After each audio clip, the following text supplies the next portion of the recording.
Siempre supe que yo no era como los demás niños.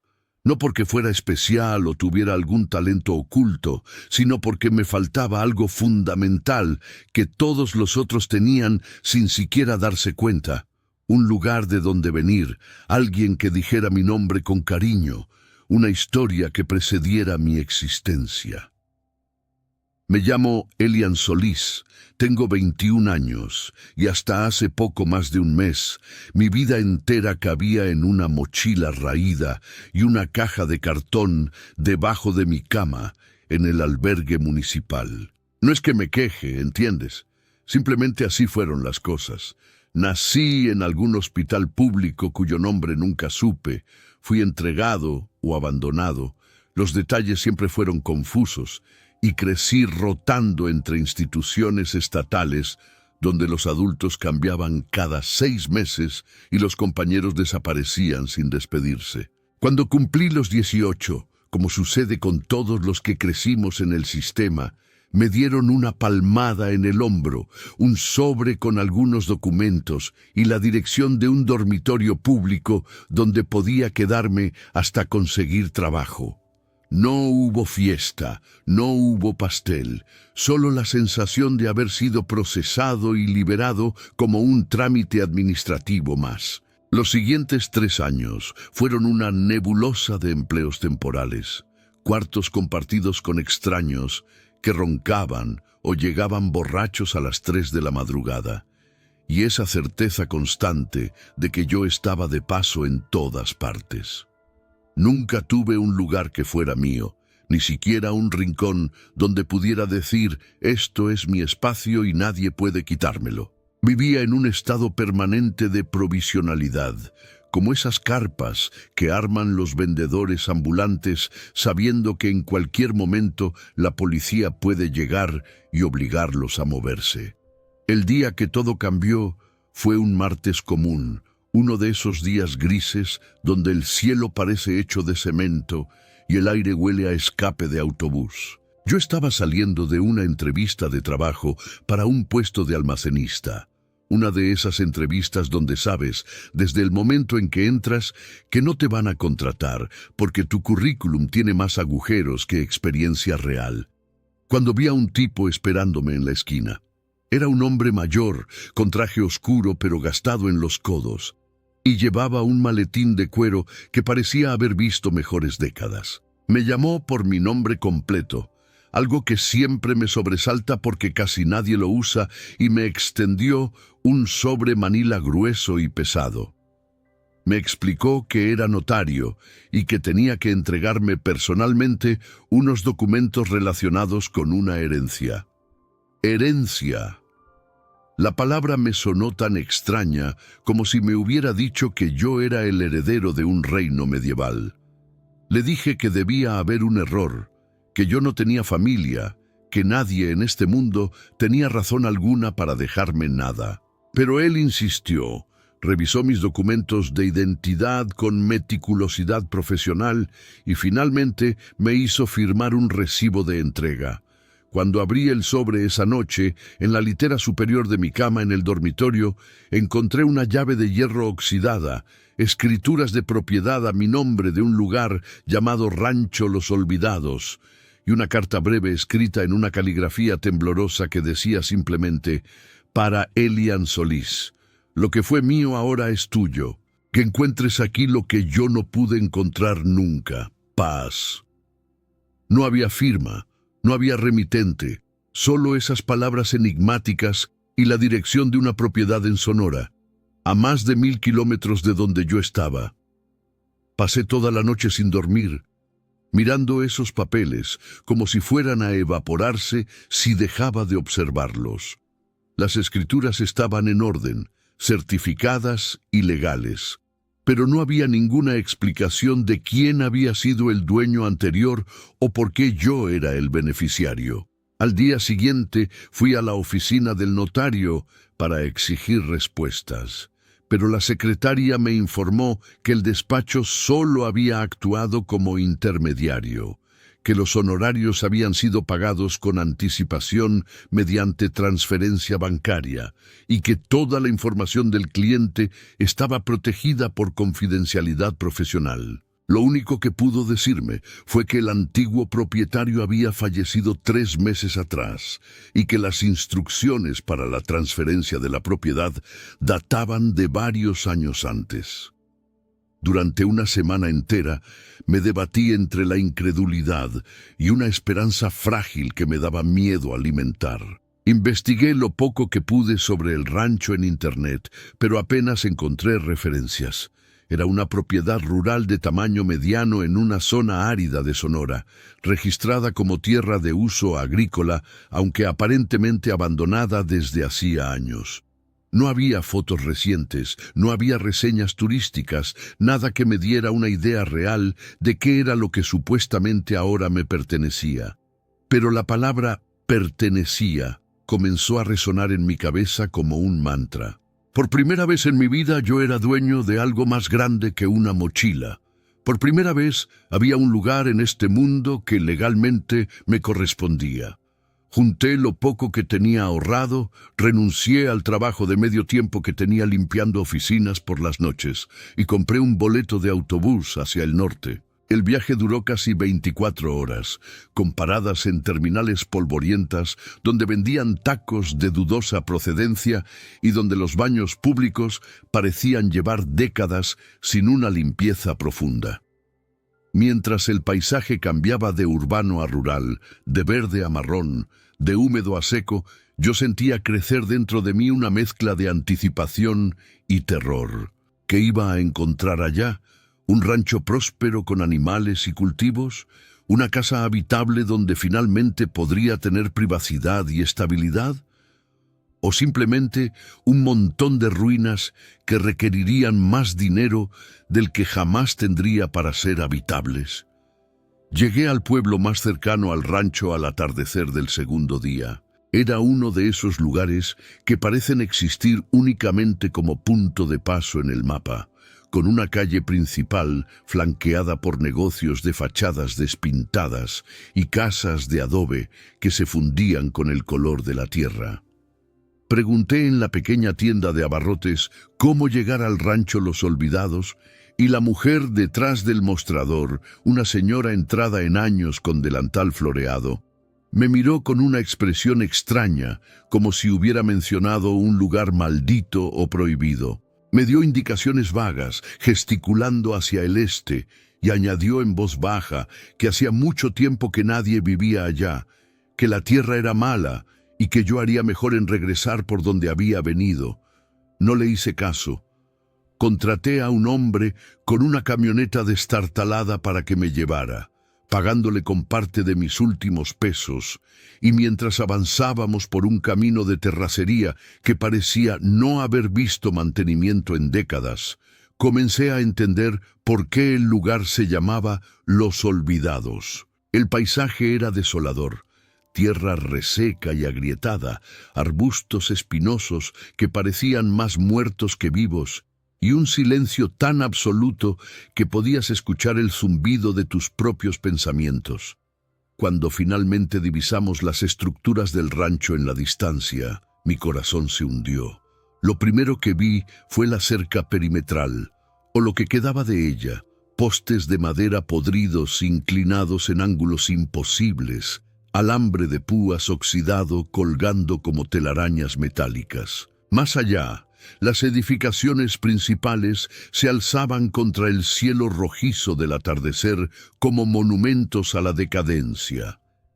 La casa principal era una estructura de adobe de un solo piso con el techo parcialmente colapsado, las ventanas tapiadas con tablones de madera carcomida, y las paredes cubiertas por una capa gruesa de polvo que el viento había ido acumulando durante años. Junto a ella había un granero grande, de lámina oxidada que chirriaba con cada ráfaga de aire, y varios cobertizos más pequeños en diversos estados de destrucción.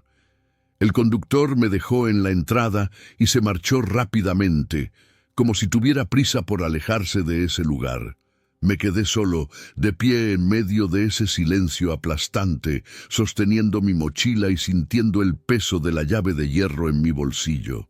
No había electricidad visible, no había señales de agua corriente, no había nada que indicara que este lugar había sido habitado por seres humanos en tiempos recientes. Caminé lentamente hacia la casa principal, esquivando montones de escombros y maleza seca, y cuando finalmente logré abrir la puerta principal, que se dio con un crujido agónico después de varios empujones, me golpeó un olor a encierro, humedad y algo más difícil de identificar, algo orgánico y desagradable que me hizo cubrir mi nariz con la manga de mi camisa. El interior era aún peor de lo que había imaginado. El piso de tierra compactada estaba cubierto por una capa de polvo tan gruesa que mis pisadas dejaban huellas profundas. Los pocos muebles que quedaban, una mesa volcada, sillas rotas, un armazón de cama sin colchón, estaban cubiertos de telarañas y excrementos de roedores.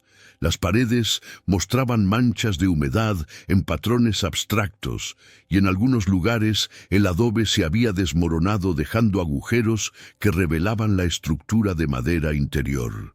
Pasé esa primera noche acurrucado en un rincón de la sala principal, envuelto en mi chamarra, porque la temperatura había caído drásticamente después del anochecer, escuchando los sonidos nocturnos del rancho, el crujir de la madera, el aullido distante de coyotes, el golpeteo rítmico de una lámina suelta en el granero. A la mañana siguiente, con la luz cruda del amanecer filtrándose por las rendijas de las ventanas tapiadas, comencé a explorar más sistemáticamente. Encontré un pozo en el patio trasero que milagrosamente aún tenía agua, aunque sabía que debería hervirla o tratarla antes de beberla. Había restos de lo que alguna vez fue un huerto, ahora solo tierra árida, con algunas plantas silvestres invasoras. Y en todos lados, ese sentimiento persistente de abandono, de que este lugar había sido dejado atrás, no con tristeza, sino con prisa, como si alguien hubiera huido de aquí sin mirar atrás. Estaba intentando entender cómo podría empezar a hacer este lugar mínimamente habitable, cuando escuché pasos aproximándose. Me giré y vi a un hombre mayor caminando hacia mí desde el límite este de la propiedad. Era alto y delgado, con piel curtida por décadas de sol implacable, sombrero de paja deshilachado y una mirada que combinaba curiosidad y algo que no pude identificar de inmediato, pero que me puso nervioso. Se presentó como Don Elías. Dijo que había sido capataz del rancho hacía muchos años y que ahora vivía en una casita más allá de la loma, en lo que técnicamente seguía siendo parte de la propiedad, aunque él nunca había formalizado ningún tipo de arrendamiento o acuerdo. Hablamos durante un rato, o más bien él habló y yo escuché, tratando de absorber toda la información que podía sobre el lugar que supuestamente ahora era mío. Don Elías me contó que el rancho había sido próspero en otra época, que había tenido ganado y cultivos, que había empleado a varias familias del pueblo, pero todo eso había terminado hacía más de 15 años, cuando el antiguo dueño, un hombre llamado Rodolfo Salazar, había comenzado a comportarse de manera extraña, despidiendo a los trabajadores, aislándose completamente y finalmente muriendo en circunstancias que don Elías describió con evasivas inquietantes. Le pregunté directamente cómo había muerto Rodolfo Salazar, y don Elías desvió la mirada hacia el horizonte antes de responder. Dijo que oficialmente había sido un infarto, que lo habían encontrado en el granero principal, pero que había rumores en el pueblo, que la gente murmuraba cosas sobre negocios turbios, sobre visitas nocturnas de camionetas sin placas, sobre olores químicos extraños que a veces se percibían cuando el viento soplaba desde el rancho hacia el pueblo. Cuando le pregunté si sabía por qué Rodolfo Salazar me había dejado esta propiedad a mí, don Elías me miró con una expresión que era mezcla de lástima y algo más profundo, casi como culpa.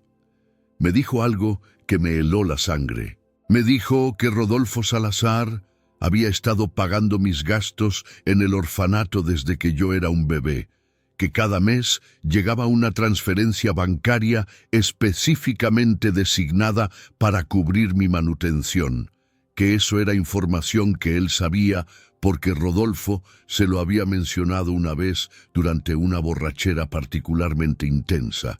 Pero cuando le exigí que me dijera si Rodolfo era mi padre, si había alguna conexión familiar entre nosotros, don Elías simplemente negó con la cabeza y dijo que no tenía esa respuesta, que Rodolfo nunca había hablado de tener hijos, que el hombre había vivido solo durante décadas sin visitas de familiares. Esa revelación me dejó tambaleándome mentalmente. Alguien que no era mi padre, pero que había pagado por mi crianza durante toda mi infancia, me había dejado este lugar moribundo como herencia. ¿Por qué? ¿Qué conexión teníamos?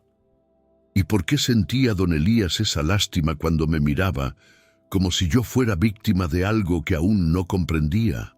Don Elías se despidió poco después, diciéndome que tuviera cuidado, que no explorara demasiado sin supervisión, que este lugar guardaba secretos que era mejor dejar enterrados. Sus palabras de advertencia solo aumentaron mi determinación de entender qué diablos estaba pasando. Al tercer día de estar en el rancho, cuando aún estaba tratando de hacer la casa principal mínimamente habitable, limpiando el polvo y reparando los tablones más podridos de las ventanas, recibí otra visita. Esta vez era una mujer que llegó en una camioneta Toyota, último modelo, brillante y completamente fuera de lugar en ese paisaje desolado. Se bajó con tacones que se hundían ligeramente en la tierra suelta, vestida con un traje sastre que gritaba dinero y poder. Se presentó como Lucía Méndez, representante de Minerales del Norte, una empresa minera con operaciones en toda la región. Su sonrisa era profesional, pero no llegaba a sus ojos, que me evaluaban con la frialdad de alguien haciendo cálculos de costo-beneficio. Me dijo que había venido en cuanto se enteró de que el rancho tenía nuevo propietario, que quería hacerme una oferta que consideraba más que generosa, dadas las circunstancias. Sacó una carpeta de su maletín y me mostró documentos que indicaban que la propiedad tenía deudas de impuestos acumuladas durante años, que el monto era considerable, que técnicamente el gobierno podría embargar la tierra si esas deudas no se pagaban pronto. Luego me extendió un cheque, ya llenado con una cantidad que a mí me pareció ridícula para el tamaño de la propiedad, incluso en su estado actual de abandono. Me explicó que su empresa estaba interesada en adquirir varios terrenos de la zona para exploración geológica, que estaban haciendo una compra masiva de propiedades y que esta era mi oportunidad de salir de una situación complicada con algo de efectivo en el bolsillo. Su tono era amigable, pero había una presión subyacente, una urgencia apenas disimulada en la forma en que me miraba esperando una respuesta inmediata. Le dije que necesitaba tiempo para pensarlo, que acababa de llegar, que ni siquiera había terminado de evaluar qué tenía realmente aquí. Su sonrisa se tensó ligeramente y me advirtió que la oferta tenía una ventana de validez limitada, que si esperaba demasiado el monto podría reducirse o incluso retirarse completamente.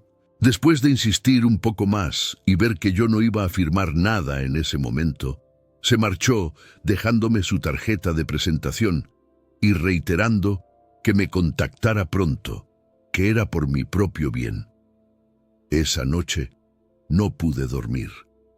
Las palabras de don Elías sobre negocios turbios y las de Lucía Méndez sobre deudas de impuestos y exploración minera comenzaron a entrelazarse en mi mente, formando un patrón inquietante. ¿Por qué una empresa minera grande tendría tanto interés en un rancho abandonado en medio de la nada? ¿Y por qué esa prisa por comprar antes de que yo pudiera siquiera establecerme? Decidí que necesitaba explorar la propiedad más a fondo, especialmente las estructuras que aún no había revisado completamente. Al día siguiente me dirigí al granero principal, la estructura más grande del rancho. La puerta de lámina estaba parcialmente desprendida de sus bisagras y chirrió horriblemente cuando la moví para poder entrar. El interior era un espacio vasto y sombrío, con vigas de madera que se veían peligrosamente debilitadas y montones de maquinaria agrícola antigua oxidándose en silencio. Había un tractor sin llantas, arados rotos, barriles de metal abollados, y en un rincón, cubierta por lonas raídas, una pila de lo que parecían herramientas y equipo más moderno que el resto. Comencé a mover cosas, tratando de hacer inventario de lo que podría ser vendible o útil, cuando noté algo extraño en el piso de tierra compactada cerca de la pared del fondo. Había un patrón rectangular apenas visible, como si el suelo hubiera sido removido y vuelto a apisonar no tan cuidadosamente. Me arrodillé y comencé a escarbar con las manos, luego con una pala oxidada que encontré cerca. La tierra cedió con relativa facilidad, demasiado suelta comparada con el resto del piso que estaba duro como cemento por años de compactación. Después de cavar durante casi una hora, golpeé algo sólido. Era madera. Seguí excavando alrededor hasta revelar lo que era claramente una trampilla, una puerta horizontal en el suelo con bisagras de metal que había sido deliberadamente cubierta y oculta. Mi corazón comenzó a latir con fuerza. Las manos me temblaban mientras limpiaba la tierra restante y encontraba un candado grueso que aseguraba la trampilla. El candado estaba oxidado pero resistente, y por un momento pensé que no podría abrirlo, pero entonces recordé la llave de hierro que había venido en el sobre del notario. La que había asumido era solo un símbolo o pertenecía a alguna puerta de la casa. La saqué de mi bolsillo y con una mezcla de anticipación y miedo la inserté en el candado. Encajó perfectamente. Giró con resistencia, haciendo un clic metálico que resonó en el silencio del granero. Quité el candado y con considerable esfuerzo, porque las bisagras estaban atascadas, logré levantar la trampilla. Una bocanada de aire frío y cargado de humedad salió del agujero revelado, trayendo consigo un olor químico acre que me hizo retroceder instintivamente. Usando la linterna de mi teléfono celular, que por fortuna aún tenía algo de batería, aunque no había señal en esta zona, iluminé el interior. Había una escalera de madera descendiendo hacia lo que parecía ser un sótano o bodega subterránea. Los escalones se veían podridos y peligrosos, pero la curiosidad y una necesidad casi desesperada de entender qué estaba pasando me impulsaron a descender con cuidado, probando cada escalón antes de poner mi peso completo. El sótano era más grande de lo que esperaba, una sala rectangular de paredes de concreto con el techo bajo, de tal vez 4 metros por 6. Y lo que encontré allí me quitó el aliento y me llenó de un horror frío que me subió desde el estómago hasta la garganta. Alineados contra una pared había bidones de metal, del tipo que se usa para transportar productos químicos industriales. Algunos estaban intactos, otros tenían fugas evidentes que habían formado charcos oscuros en el piso de concreto. Las etiquetas, cuando aún eran legibles, mostraban símbolos de peligro, calaveras, llamas, advertencias en varios idiomas. Pero lo que realmente me hizo retroceder, tambaleándome, fue lo que vi en la pared opuesta. Había una sección del piso que había sido excavada y luego rellenada con una mezcla de tierra y algo blanco y granulado que reconocí como cal, y sobresaliendo parcialmente de esa mezcla, expuestos por el asentamiento natural del suelo con el tiempo, había huesos humanos, sin duda alguna. Pude distinguir parte de una caja torácica, lo que parecía ser un cráneo parcialmente cubierto y fragmentos de lo que podrían haber sido extremidades. Me alejé tan rápido que tropecé con los escalones y casi caigo, raspándome las manos contra la madera áspera mientras me aferraba para no desplomarme completamente. Subí a tientas, con el corazón martilleando en mi pecho tan fuerte que pensé que podría desmayarme, y cuando finalmente salí a la luz del granero, me quedé arrodillado en el suelo de tierra, jadeando, tratando de procesar lo que acababa de ver.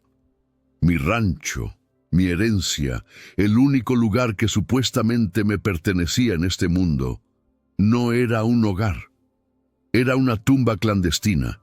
Era un vertedero de residuos tóxicos ilegales. Era la escena de crímenes que probablemente llevaban décadas sin ser descubiertos.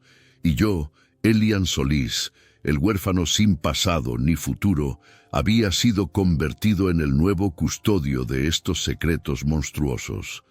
Durante las siguientes horas me quedé sentado en el patio del rancho mirando al vacío, tratando de conectar las piezas de este rompecabezas macabro. Rodolfo Salazar, el hombre que había pagado mi crianza sin que yo lo supiera, había estado involucrado en algo profundamente criminal. Los negocios turbios que don Elías había mencionado no eran simples rumores o exageraciones de pueblo. Este rancho había sido utilizado para deshacerse de cosas y posiblemente personas que alguien quería que desaparecieran. Y ahora Lucía Méndez, con su empresa minera y su oferta urgente, estaba tratando de comprar la propiedad antes de que yo pudiera descubrir lo que había aquí.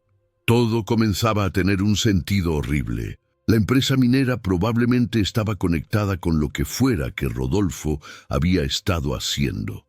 Tal vez le habían pagado para usar su rancho remoto como depósito ilegal de residuos peligrosos que salen de operaciones mineras, o peor aún, como lugar de disposición de personas que se habían interpuesto en su camino. Y cuando Rodolfo murió, ¿había sido realmente un infarto o había sido silenciado porque se había convertido en un riesgo, en alguien que sabía demasiado? Y yo, ¿qué papel tenía yo en todo esto? ¿Por qué Rodolfo había pagado por mi crianza durante toda mi infancia? La posibilidad que más me aterraba era que yo fuera hijo de alguien a quien Rodolfo había dañado, que mi herencia fuera una forma retorcida de compensación por un crimen que había cometido contra mi verdadera familia. O tal vez yo era simplemente una pieza más de su juego, alguien sin conexiones ni recursos que podría ser fácilmente descartado o manipulado cuando llegara el momento.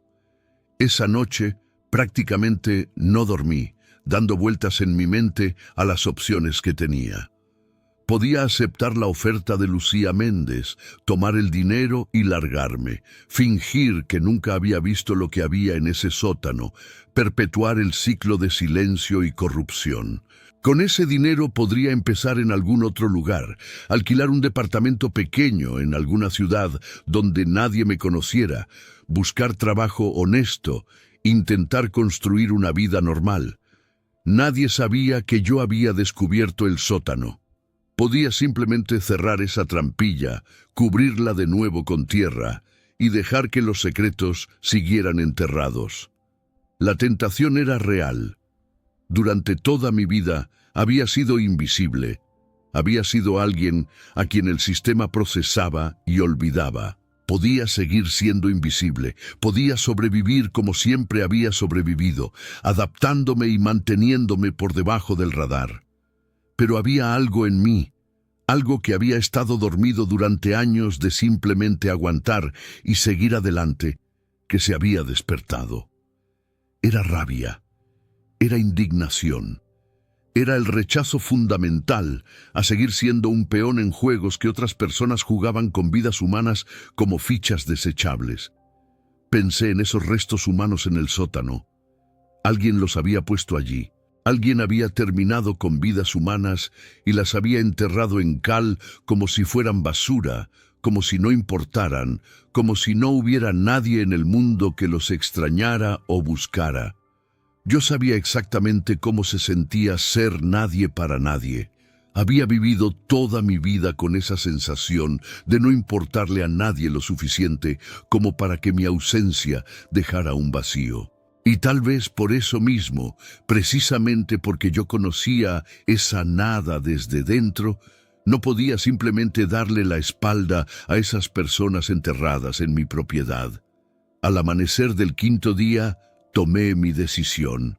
Caminé hasta el pueblo, hasta la pequeña estación de policía municipal, que consistía en poco más que 2 oficinas y una celda de detención temporal. Le dije al oficial de guardia que necesitaba reportar un crimen, que había encontrado restos humanos y evidencia de disposición ilegal de residuos tóxicos en mi propiedad. El oficial, un hombre de mediana edad con cara de haber visto todo en su carrera, inicialmente me miró con escepticismo, pero cuando vio que yo hablaba en serio, que tenía las escrituras de la propiedad y que estaba dispuesto a mostrarle exactamente qué había encontrado, su expresión cambió a una de gravedad profesional. Me dijo que un caso de esa magnitud requería la intervención de la Policía Federal, que ellos no tenían los recursos ni la jurisdicción para manejar algo así. Hizo llamadas, subió por la cadena de mando y para el mediodía ya había agentes federales en camino. Me advirtió que esto iba a ser un proceso largo y complicado, que mi propiedad sería acordonada como escena del crimen, que posiblemente sería decomisada si se comprobaba que había sido utilizada para actividades criminales, incluso si yo era inocente y no tenía conocimiento previo de esas actividades. Le dije que lo entendía. Le dije que estaba dispuesto a cooperar completamente. Lo que no le dije fue que había tomado esta decisión sabiendo exactamente lo que iba a perder. Mi única posesión en este mundo, el único pedazo de tierra que alguna vez había llevado mi nombre en un documento legal, iba a serme quitado. Iba a volver a ser el Elian Solís sin nada, sin lugar, sin pertenencias más allá de una mochila raída. Pero esta vez iba a ser diferente porque iba a ser una elección mía, no algo que el sistema o las circunstancias me impusieran. Los agentes federales llegaron al día siguiente con un convoy de vehículos y equipo especializado. Forenses, investigadores, técnicos en materiales peligrosos con trajes especiales. Acordonaron el rancho completo con cinta amarilla y negra que decía «No pasar, escena del crimen». Les mostré dónde estaba el sótano, les entregué la llave, les conté todo lo que sabía, que era muy poco, sobre Rodolfo Salazar y sobre la visita de Lucía Méndez. Cuando mencioné el nombre de Lucía Méndez y su empresa minera, vi cómo los investigadores intercambiaban miradas significativas. Uno de ellos, un hombre de unos 40 años, con el semblante cansado de quien ha visto demasiada maldad humana, me llevó aparte y me explicó que Minerales del Norte había estado bajo investigación durante años por violaciones ambientales y vínculos con redes de crimen organizado. Me dijo que lo que yo había encontrado era probablemente solo una pieza de una operación mucho más grande, que había docenas de propiedades rurales abandonadas en la región que posiblemente habían sido utilizadas de manera similar. Me preguntó si sabía algo sobre mi conexión con Rodolfo Salazar y tuve que admitir mi ignorancia total. Le conté sobre el sobre del notario, sobre el hecho de que Rodolfo aparentemente había pagado mis gastos en el orfanato, pero que nunca supe por qué, que nunca había conocido al hombre. El investigador anotó todo cuidadosamente y me dijo que iban a intentar rastrear la conexión, que tal vez en los archivos de Rodolfo o en sus registros bancarios encontrarían alguna pista. Durante los siguientes días me quedé en un pequeño hotel del pueblo, el único que había, mientras los forenses trabajaban en el rancho. Don Elías vino a verme una tarde, se veía agitado y preocupado. Me dijo que había agentes federales haciéndole preguntas a él también, que querían saber qué había visto durante los años que había trabajado en el rancho. Me confesó que había sospechado que algo malo estaba pasando, que había visto cosas extrañas, pero que había tenido miedo de decir algo, que en esa época él tenía familia que mantener y Rodolfo le pagaba bien por su silencio implícito. No lo juzgué. Entendía perfectamente cómo la necesidad económica puede hacer que una persona se trague sus escrúpulos y mire hacia otro lado. Lo que sí le pregunté fue si tenía alguna idea de por qué Rodolfo había cuidado de mí económicamente. Don Elías se quedó callado por un largo rato antes de decirme algo que me dejó temblando. Me dijo que una vez, durante una de esas noches en que Rodolfo bebía hasta perder la coherencia, el hombre había murmurado algo sobre saldar una deuda con los inocentes, sobre haber destruido familias y querer al menos asegurarse de que un niño que había quedado solo por su culpa tuviera oportunidad de sobrevivir. Así que era eso. Yo no era hijo de Rodolfo ni tenía ninguna conexión de sangre con él. Era el hijo de alguien a quien Rodolfo había dañado, posiblemente matado, durante sus años de actividades criminales. Rodolfo había usado parte del dinero que ganaba con sus negocios sucios para pagar mi manutención como una forma retorcida de expiación. Y al final me había dejado el rancho, no como un regalo, sino como una forma de asegurar que la verdad eventualmente saliera a la luz. Porque él sabía que cualquier persona que realmente intentara vivir en ese lugar, que lo explorara a fondo, terminaría encontrando lo que él había dejado enterrado. Fui su confesión post-mortem. Fui la bomba de tiempo que él activó al morir, sabiendo que yo, sin saberlo, eventualmente detonaría la verdad. Y la pregunta que me atormentaba era si él había hecho esto como acto de conciencia tardía o simplemente como venganza final contra los socios criminales que tal vez lo habían traicionado o matado. Una semana después del inicio de la investigación, los forenses habían exhumado los restos de 3 personas distintas del sótano y habían catalogado suficiente evidencia de residuos químicos peligrosos como para presentar cargos ambientales, además de los criminales. También habían descubierto documentación oculta en la casa, papeles que Rodolfo había guardado probablemente como seguro contra sus socios, que vinculaban directamente a ejecutivos de Minerales del Norte con el uso ilegal del rancho. Lucía Méndez fue arrestada intentando salir del país. Varios otros empleados de alto nivel de la empresa también fueron detenidos. Las noticias locales comenzaron a cubrir el caso, hablando del Rancho de la Muerte y de la red criminal que había operado allí durante años. Mi nombre apareció en algunos reportes como el propietario actual que había denunciado los crímenes, y durante unos días tuve que lidiar con reporteros que querían entrevistarme, que querían conocer mi historia. Les di lo mínimo posible. No quería ser famoso ni reconocido. Simplemente quería que se hiciera justicia, que esas personas enterradas pudieran ser identificadas y sus familias pudieran finalmente saber qué les había pasado. Quería que los responsables pagaran por lo que habían hecho. Y quería poder mirarme al espejo sabiendo que cuando tuve que elegir entre mi beneficio personal y hacer lo correcto, había elegido lo correcto. El fiscal a cargo del caso me explicó lo que yo ya sabía. La propiedad iba a ser decomisada como evidencia en un caso criminal y eventualmente pasaría a manos del Estado. Yo no iba a recibir ninguna compensación. Técnicamente, había sido dueño del rancho Los Olvidados durante menos de 2 semanas y ahora volvía a no tener nada.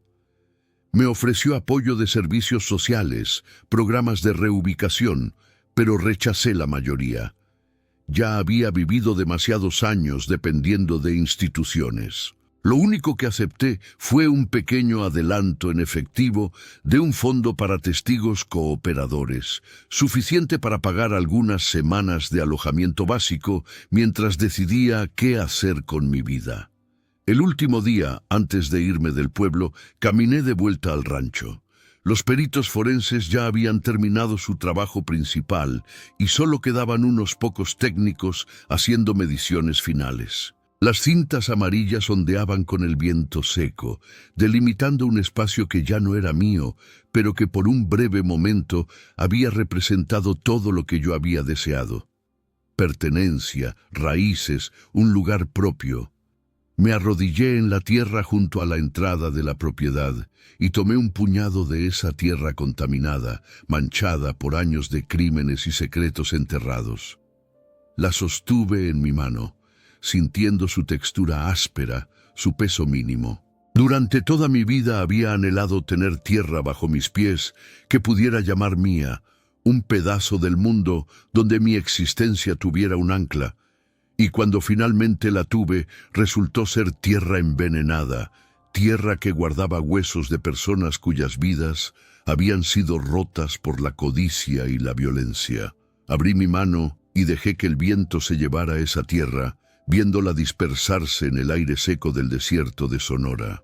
Era un gesto simbólico, probablemente sin sentido, pero me ayudó a cerrar ese capítulo. Yo no iba a construir mi identidad sobre los secretos de otros. No iba a encontrar mi lugar en el mundo heredando los crímenes de un hombre que había tratado de comprar su redención pagando la crianza de un niño que había quedado huérfano por su culpa. Metí las manos en los bolsillos de mi chamarra, ajusté la mochila en mis hombros y empecé a caminar por la carretera que llevaba de vuelta al pueblo y más allá. No tenía un plan específico, no sabía exactamente a dónde iba, pero por primera vez en mi vida sentía que estaba eligiendo mi dirección, en lugar de simplemente ser arrastrado por las corrientes de circunstancias que no podía controlar. El sol estaba en su cenit, brutal e implacable, convirtiendo el asfalto agrietado de la carretera en una superficie que ondulaba con espejismos de calor. Cada paso que daba me alejaba del rancho Los Olvidados, de Rodolfo Salazar, de Lucía Méndez, de don Elías, de todos los fantasmas y secretos que habían definido ese lugar.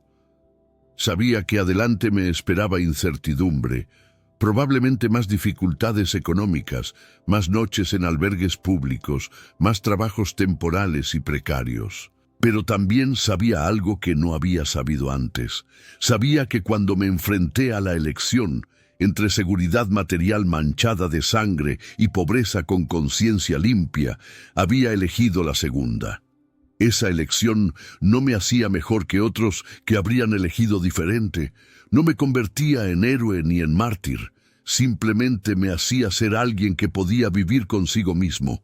Alguien que no tenía que cargar con el peso de complicidades silenciosas. Durante mi infancia en orfanatos y hogares temporales, los trabajadores sociales solían hablar sobre encontrar tu lugar en el mundo, como si fuera una ubicación geográfica o una situación laboral. Pero caminando por esa carretera, con la mochila en mis hombros y el horizonte extendiéndose infinito en todas direcciones, entendí que mi lugar no iba a ser una propiedad con escrituras a mi nombre, ni una casa con mi dirección en la puerta. Mi lugar era algo que tenía que construir dentro de mí mismo, una integridad que nadie podía quitarme porque no dependía de posesiones materiales ni de reconocimiento externo. Los residuos tóxicos en ese sótano eventualmente serían removidos por profesionales con equipo especializado. Los restos humanos serían identificados mediante ADN y devueltos a sus familias para un entierro digno. Los criminales responsables enfrentarían juicios y, con suerte, prisión. El rancho probablemente sería demolido y la tierra declarada zona de remediación ambiental durante años. Toda esa maquinaria de justicia y burocracia seguiría su curso sin que yo tuviera que hacer nada más. Mi papel en esta historia había sido el de catalizador involuntario. Fui la pieza que Rodolfo Salazar colocó en el tablero sabiendo que eventualmente causaría que todo el juego se viniera abajo. Y aunque había parte de mí que se resentía por haber sido usado de esa manera, otra parte entendía que al menos mi existencia había servido para algo más grande que simplemente sobrevivir día a día. Las vidas de esas personas enterradas iban a ser reconocidas. Sus muertes no quedarían como misterios sin resolver para sus seres queridos. En uno de los pueblos por los que pasé días después, mientras trabajaba en una gasolinera para ganar suficiente dinero para continuar mi viaje hacia el sur, un cliente anciano me preguntó de dónde venía. Le dije que de ningún lugar en particular, que estaba en tránsito. Me miró con esos ojos que tienen las personas que han vivido lo suficiente para entender que las historias nunca son tan simples como parecen, y me dijo algo que se quedó conmigo. El hogar no es donde naciste ni donde tienes propiedades. El hogar es donde tu conciencia puede descansar en paz. No sé si realmente encontraré un hogar en ese sentido. Tal vez pase el resto de mi vida siendo un nómada, moviéndome de lugar en lugar, trabajando en empleos temporales, viviendo en habitaciones alquiladas. O tal vez, eventualmente encontraré una comunidad, un propósito, personas que se conviertan en la familia que nunca tuve. No puedo predecir el futuro y he aprendido a desconfiar de las promesas de estabilidad permanente. Lo que sí sé es que cada noche puedo cerrar los ojos sin ver los rostros de personas cuya muerte podría haber quedado oculta si yo hubiera elegido el dinero de Lucía Méndez en lugar de la verdad.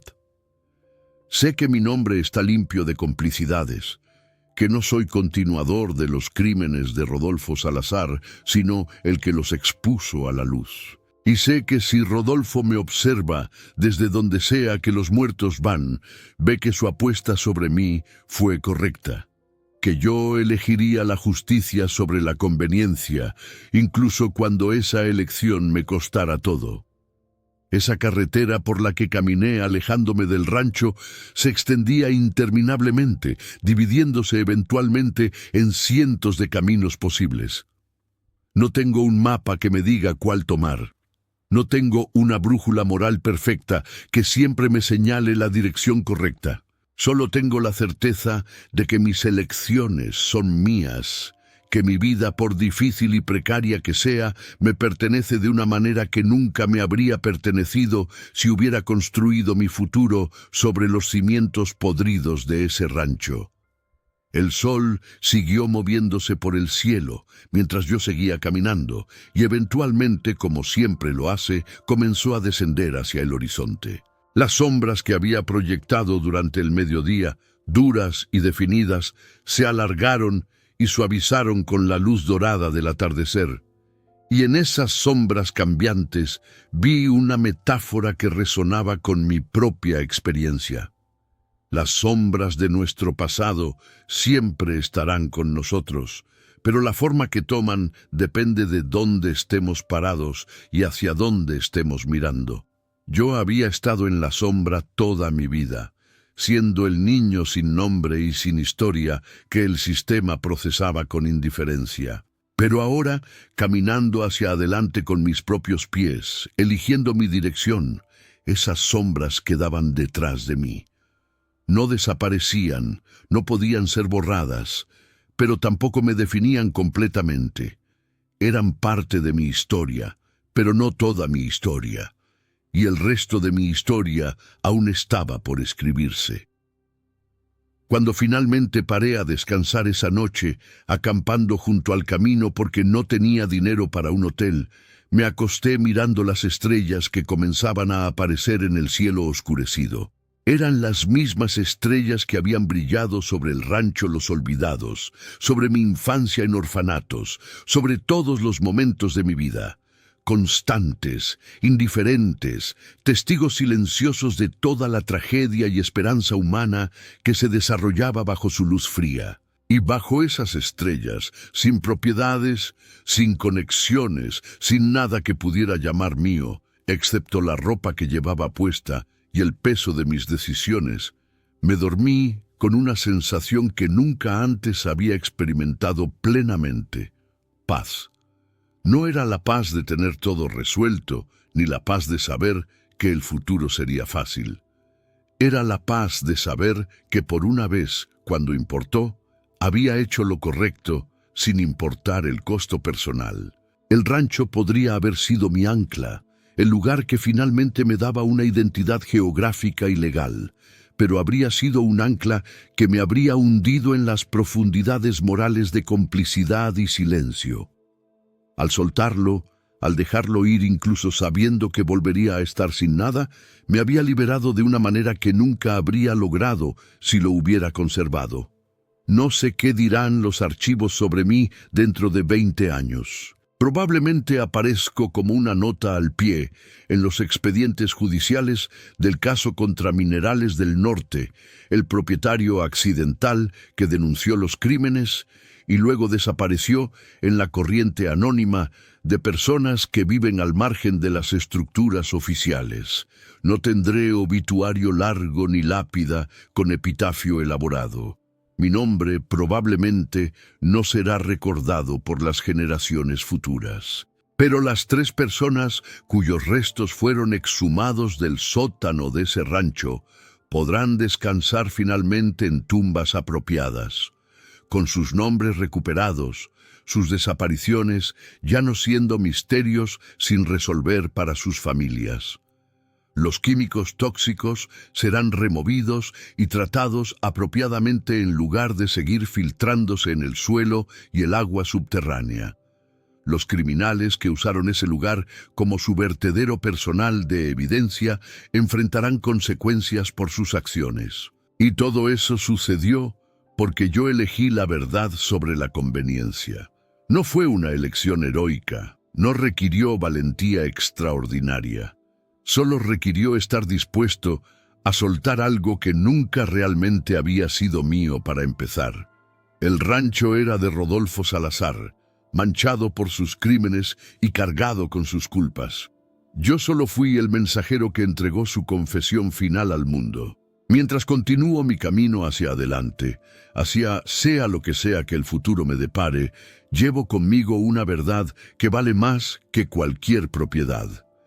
Yo existo no como víctima pasiva del sistema que me crió, ni como heredero inconsciente de los crímenes de otros, sino como persona que cuando tuvo que elegir entre perpetuar el ciclo de silencio o romperlo, eligió romperlo.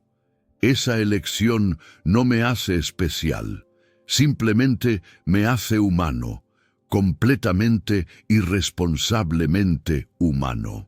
Y después de una vida entera, sintiendo que era menos que otros, que era descartable e invisible, finalmente entender mi propia humanidad es un regalo que ninguna propiedad, ninguna herencia material podría haberme dado.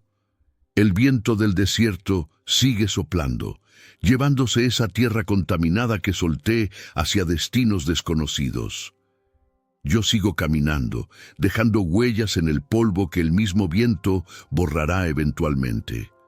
Pero por ahora, en este momento, sé quién soy y por qué estoy aquí. Y eso por ahora es suficiente.